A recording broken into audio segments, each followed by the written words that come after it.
years on, and it's back to Khartoum for Sudan's civil war. And the Sudanese army has retaken full control, we understand, of the airport in central.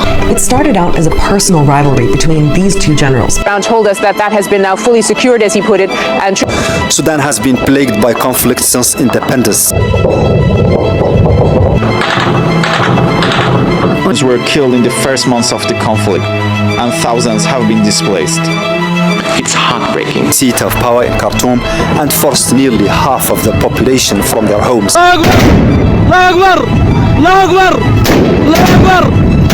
And the paramilitary group Rapid Support Forces, or RSF, led by Burhan's deputy and rival, General Mohammed Hamdan Dagalo, known as Hemeti, blamed each other for firing the first shot.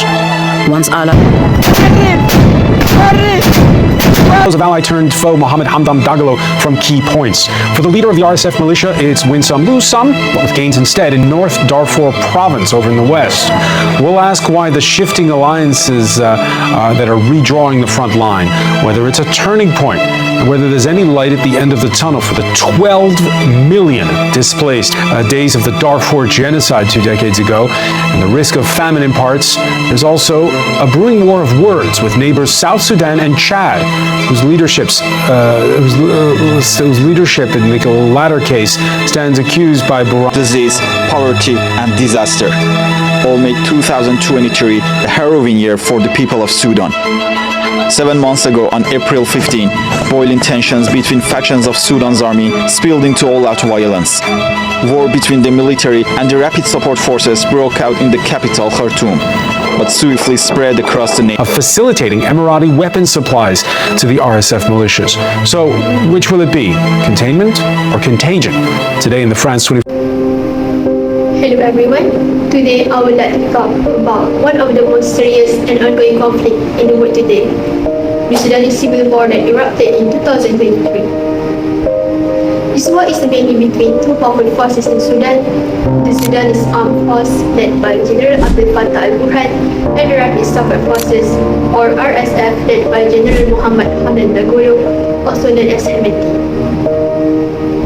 Tensions between the two sides have been brewing for months. The situation became worse when members of the RSF were deployed across different parts of Sudan. The army saw this move as a direct threat to national security and to their own authority.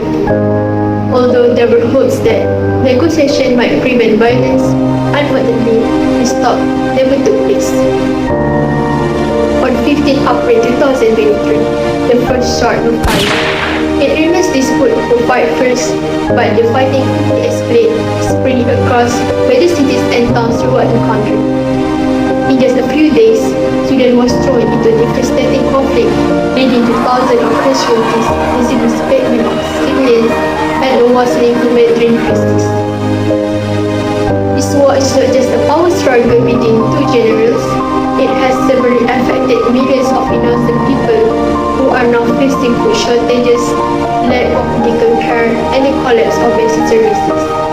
In this presentation, we will explore the timeline of the conflict, the major events that have taken place since 2023, and the devastating impact it has had on the people of Sudan. Good day to everyone. Today I will present a brief but quite important chronology of the Sudan conflict. First, on April 15, 2023, fighting broke out between the Sudanese Armed Force, SAF, and the Rapid Support Force, RSF, in Khartoum, with the RSF seizing major sites such as the presidential palace and the international airports. Secondly, on May 20, 2023, the Jeddah Declaration was signed to establish a ceasefire, mainly to stop fighting in Khartoum and nearby areas, but unfortunately, the conflict continued. Thirdly, between May and late 2023, the RSF expanded its control, capturing important cities like Wad Madani and Qistina. Fourthly, starting early 2024, the Sudanese army launched a strong counter-offensive, successfully regaining key areas such as Central Khartoum and parts of Omdurman.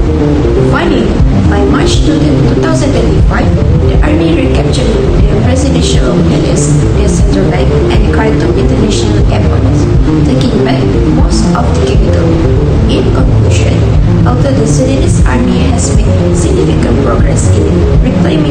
strategist area, the conflict is still ongoing.